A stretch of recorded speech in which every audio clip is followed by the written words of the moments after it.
eu fico imaginando o impacto de como a leitura...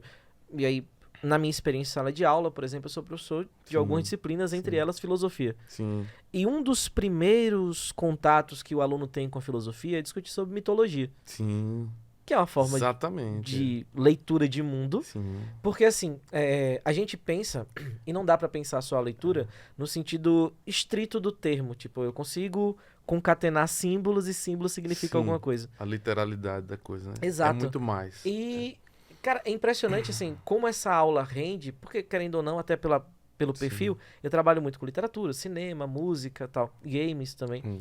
E eu mostro pros meus alunos, assim, o que me importa, cara, quando eu falo de mitologia, por exemplo, não é necessariamente se é verdade que o Apolo carregava uma carruagem. Isso Sim, sim. não me interessa. É.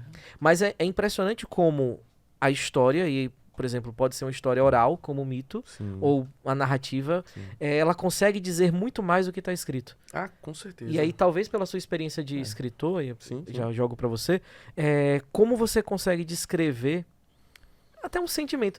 E aí eu Sim, tava pensando, se você me permite já sim, indicar, claro. que é o livro que tá logo na sua frente. O dia que minha avó O dia que minha me avó me apresentou apresentou a a morte. morte, cara, quando eu li, eu fiquei, meu Deus, Ah, que bonito, assim. Que cara. simples, e não no sentido Sim, ruim. sim. Não, Que mas simples, é mas que feito pra ser bonito. simples. Exatamente. Você, a gente pode resumir o que você está falando num verso de pessoa, que é: o mito é o nada que é tudo, né? Então, veja só, todos os mitos, as mitologias, todas elas, né, elas carregam dentro de si os arquétipos principais do mundo, né?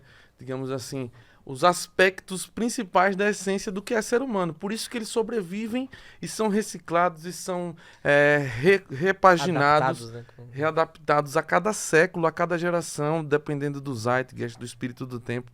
Mas, essencialmente, eles são os mesmos. Por isso que é o conceito arquetípico, né? Aham.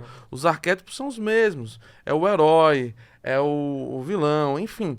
Porque isso faz parte de ser humano, é uma coisa atávica, ancestral. Desde que o homem é homem, a gente sobrevive, a gente, como sociedade organizada, contando histórias. Exato. A sociedade, o que é a sociedade, na verdade? Ela sobrevive através de ficções. Uhum. O conceito de nação é uma ficção, é uma narrativa. O conceito de dinheiro, a gente acredita num conceito, é uma história, é uma narrativa. Então, quando o homem adquire capacidade da criação narrativa, da criatividade, da fantasia, é que a sociedade consegue se estruturar. Né? É a capacidade de dizer: olha, essa tribo aqui não é apenas assim, caçador-coletor. Não, nós temos o espírito do bisão, o espírito do leão. Pronto. Você cria, ou então os primeiros artistas, os primeiros artesãos. Pega um bloco de pedra, um bloco de um marfim e esculpe um homem com cabeça de leão. Surreal isso, né, cara? Isso não existe na natureza. Então, essa capacidade de criar, que até vem o conceito de Tolkien, né, a subcriação, vem daí já, né? De imitar o Criador, de imitar o Deus e tal. E a sociedade se funda nisso, nesses princípios.